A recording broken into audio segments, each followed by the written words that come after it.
The theme of our reading today is really one of the most interesting and important on the spiritual path, and it's the word surrender. It's a complicated word, and Swamiji at different times has refrained from using it. Of course, he wrote this commentary, so he obviously doesn't always refrain from using it. He said he's never liked the word all that much because surrender implies that your back is against the wall and the only reason you're doing it is because you have no choice. And if you could see a little bit of a mouse hole out, you would take it. I mean, most people don't think of it in a positive light. Also, it implies that you've been overpowered, and therefore it's a sign of weakness. You know, Americans were horrified at the end of the war with Japan, how many Japanese felt that it was so dishonorable to have to be defeated that they'd rather commit suicide, which on one hand seems a bit extreme, but you also understand the sense of honor behind that. I suspect suicide in that case was a matter of what was really motivating the individuals. Karma is always individual, even though there's certain patterns, suicide being not a very positive step to take. Swamiji, when asked, said it depends a great deal on why you do it.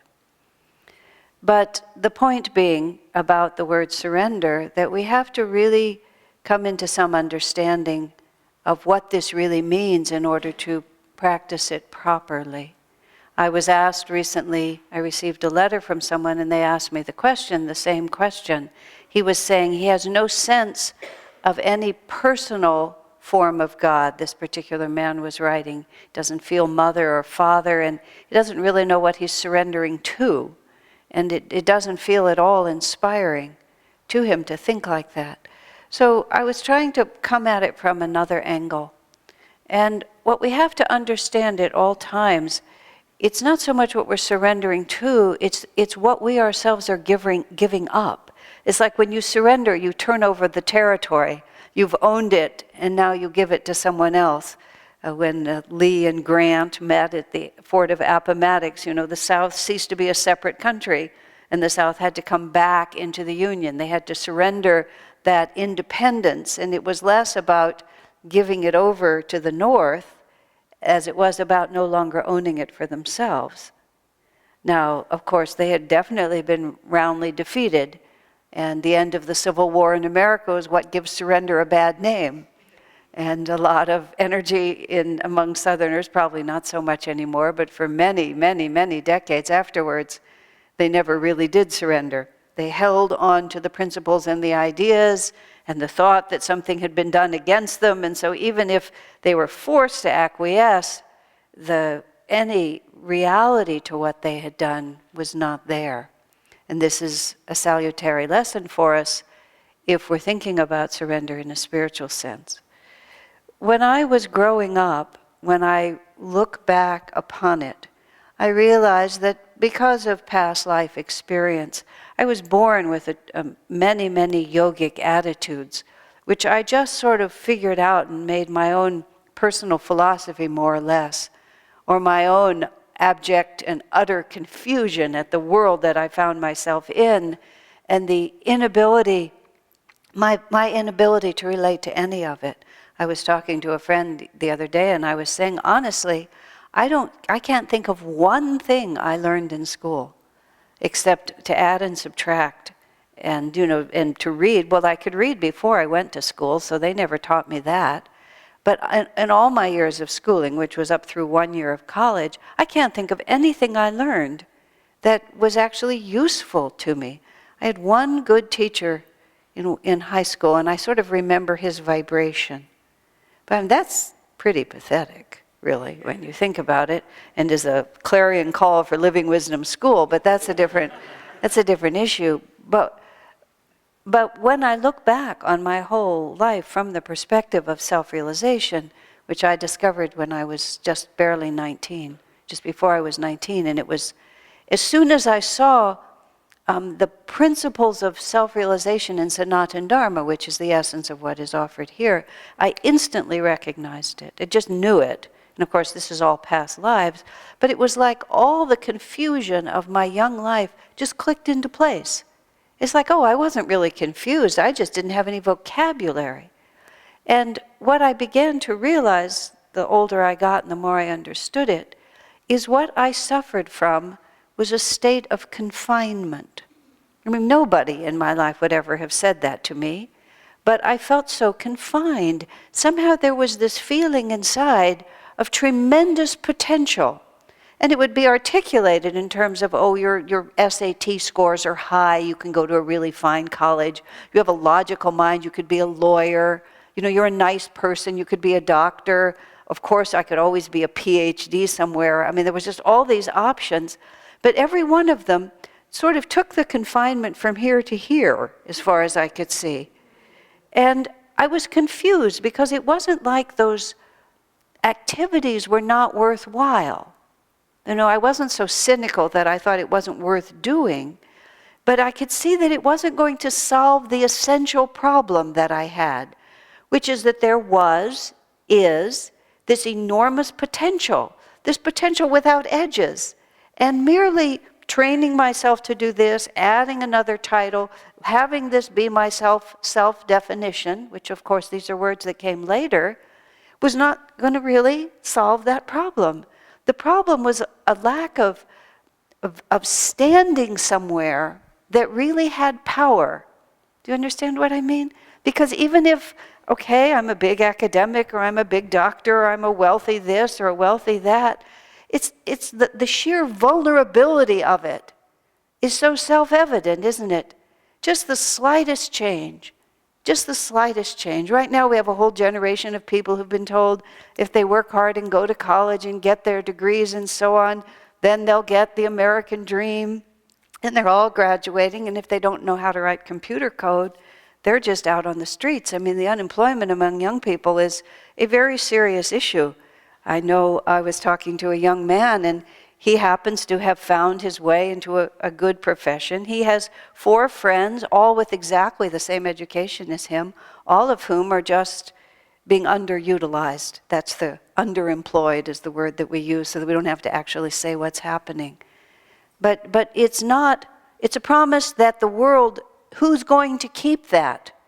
We were very confident in America that our prosperity would never end, that real estate prices would never go down. We just knew it. But we didn't take into account greed and avarice and, buying off of politicians and changing of laws. And we haven't ever even been physically attacked except once on our soil here, twice if you count Pearl Harbor. So many things. Right after 9/11, I went over to the Palo Alto City Hall area, and there was a big service right after 9/11. And one of the people who spoke was a student from the Middle East at Stanford University. Just a young man, looks like everybody else around here. He stood up to speak, and he said, well, the first bomb attack came when I was 6 years old. And then he proceeded to describe his childhood, which is wherever he had lived, and now I don't remember anymore, he'd been subject to, either terrorist attacks or civil wars where he lived, or attacks from the outside, and just the happy childhood that so many of us enjoyed. He'd never enjoyed that. I mean, I can go on and on and on. We all know untimely death, accidents, suicides, murder, violence, crime, economic change, war, just like this. How are we going to protect ourselves from any of that? Where does this sense of insecurity come from? We think it comes from not being nurtured as a child. I was listening to a man on the radio who started a very successful startup company, and he was talking about how he had to learn to work. He said, I'm of the generation, I love the way he put this, I'm of the generation that got trophies for everything. Meaning we were so concerned about their poor self-esteem that we just gave them a trophy whether they did well or not. Just trying to help them somehow overcome this all-pervasive, underlying sense of insecurity which every one of us suffers from, whether it's lack of fulfillment or insecurity. And we can run huge, and we have huge psychological studies about why we feel this way, and so on and so on. I mean, amazing things that we pay money for. They're just, anyway, there's a point even going there. When I was 20, I had a job. I'm going to go there. When I was 20, I had a job. I lived in this area at that time. This seems to have been my karmic home for a long time, long before Ananda, or a little before Ananda, before I met Swami. And I had a job at what was called then SRI, Stanford Research Institute.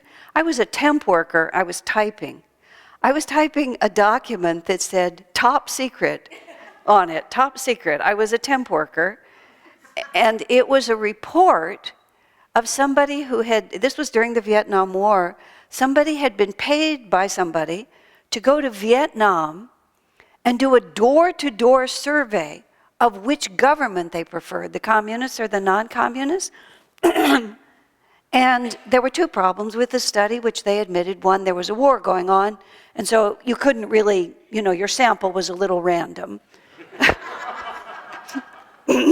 The other problem was that it was culturally impossible for a Vietnamese person to answer your question in a way that didn't please you. So here we are. So no matter, they would try to gauge which side of the question you were on, and then they would answer the question accordingly because it was part of their culture to be agreeable. You didn't want to contradict a stranger. You didn't want to disappoint him. And I'm typing this top secret like this, and I'm just thinking, I'm already on the spiritual path. I haven't yet met Swami. And my sense of what do you want to think? Desperate fear and insecurity is growing by the moment. What kind of a world am I entering into? Now, what people do in a state like this is we become cynical.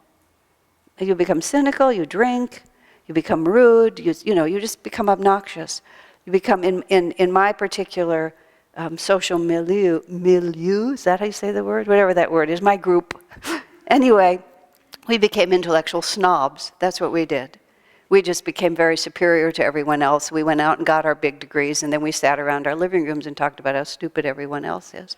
My dear uncle, God bless his soul, he's now in the astral world. He was 96 when he died. He was always the smartest guy in the room, and he really was. He was a really, really, really smart guy. And he really, really, really enjoyed being really, really, really smart. And he also enjoyed the fact that a lot of people were less smart than he. He had a very good heart. This was just a bad habit that was, inculcated in him. And then in his later years, he lost his mental acuity, but he didn't lose his snobism, which would have been amusing. But it was spiritually very stimulating to me to be with him, because he was the exact epitome of, how your mother would say, if you make a face like that, someday your face is going to get stuck like that. Well, he thought those thoughts so many times that his poor little mind got stuck there.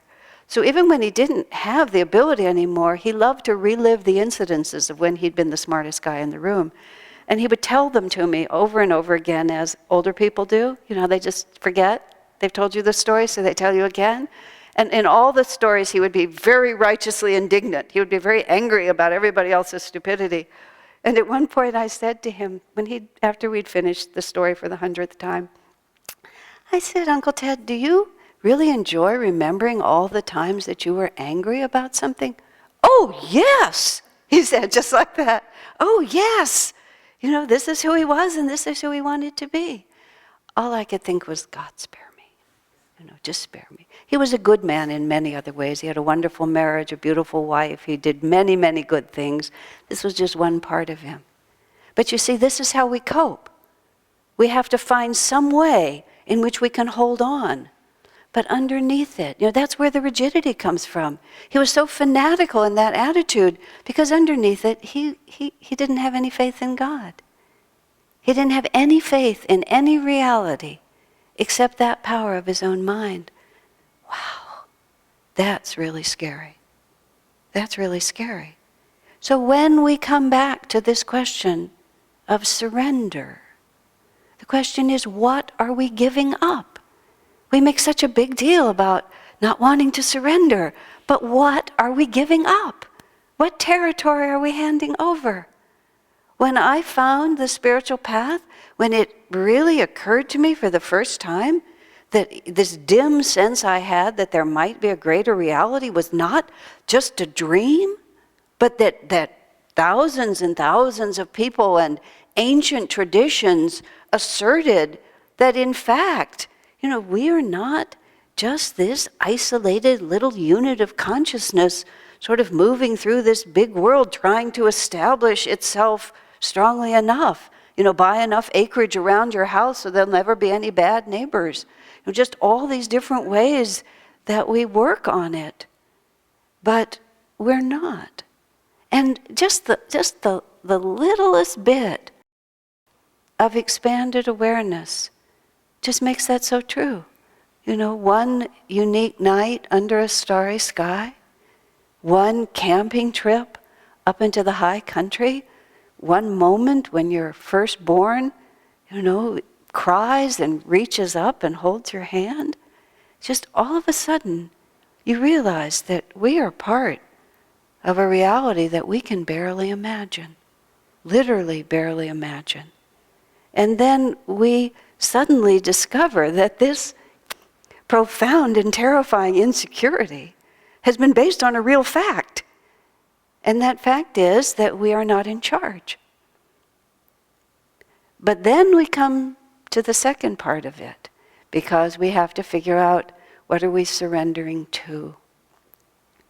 And if we're fortunate, and that fortunate is an interesting word, because it's a fortunate that comes to us slowly by our own willingness to participate in it. Every week we read the Festival of Light, and it's this repeating ritual that you hear the words over and over again. And Swamiji wrote that because he felt it was extremely important for us to hear the essence of our teaching again and again and again and again, because the power of what we're trying to understand here can be easily articulated, but the grip that this singularity and this false belief that I have to hold on tight, that my power comes from me, and we're trained, as I say, especially in this culture, to really believe that my power comes from me, from my brain, from my training, from my status, from my money, from my attractiveness. Women are really trained to think that it comes from their attractiveness. I have a friend she was really, really beautiful when she was young. And she told me that it was the curse of her life, not for the obvious reasons, because she was very restrained. She didn't misuse it that way. But she said it made her absolutely lazy, was the word she used, because all she had to do was just walk into a room and a great deal would happen around her. And she said she just got in the habit of just sitting there. All she had to do was just sit there behind her face, and everyone would respond to her.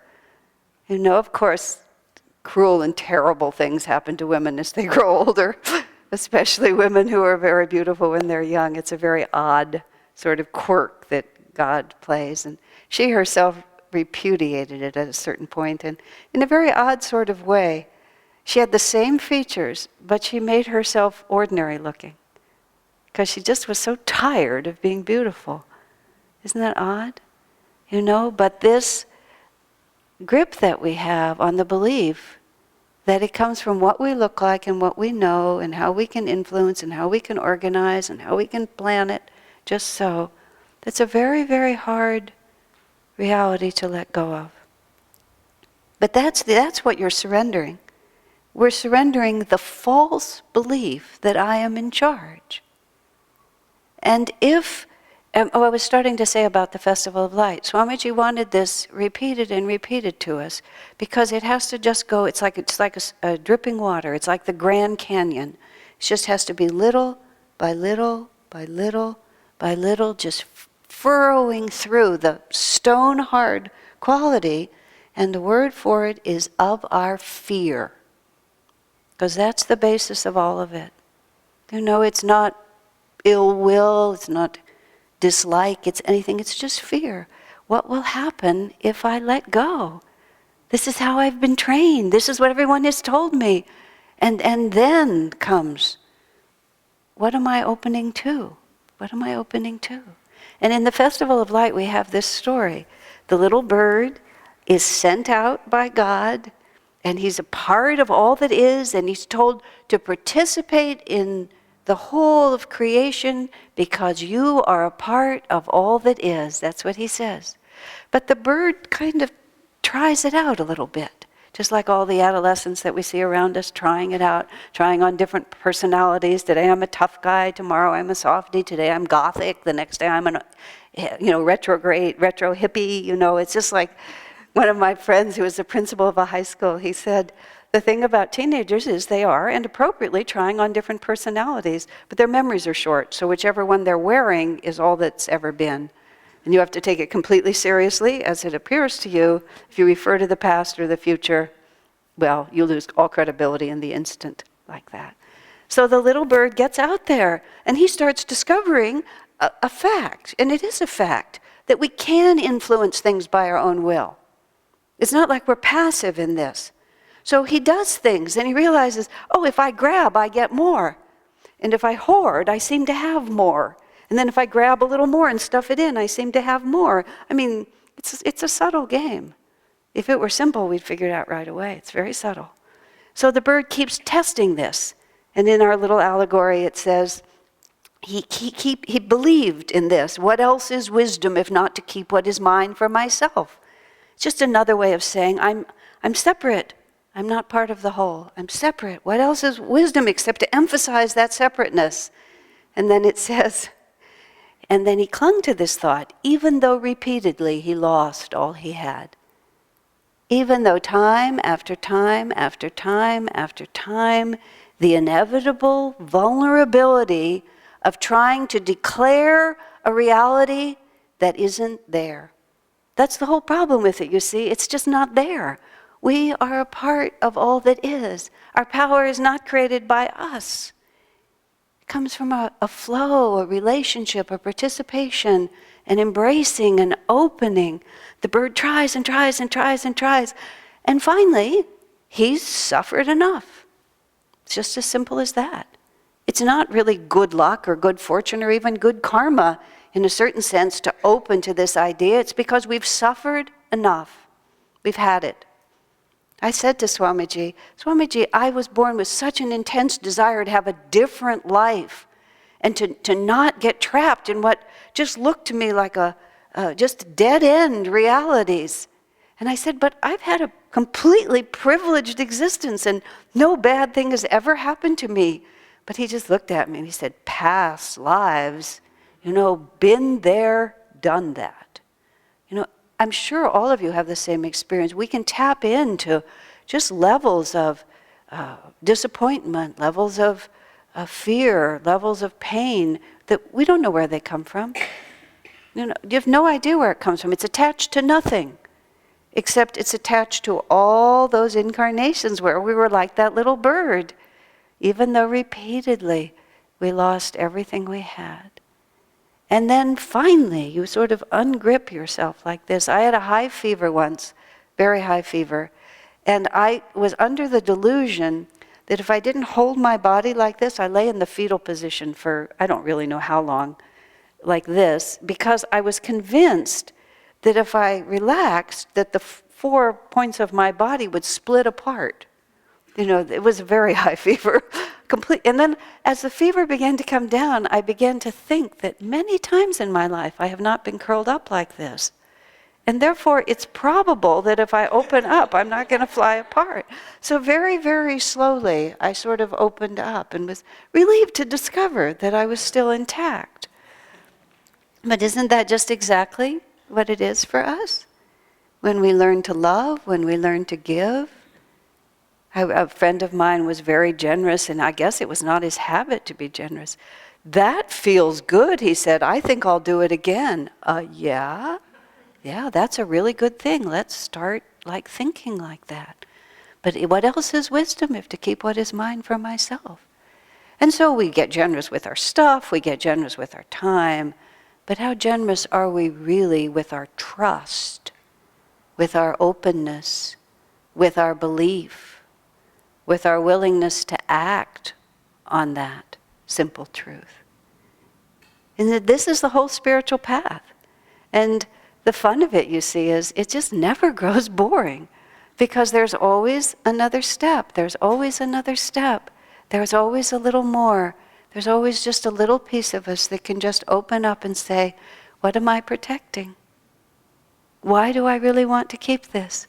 Richard Bach, the modern writer, he had a great statement. He said, fight for your delusions, and here's the reward. You get to keep them.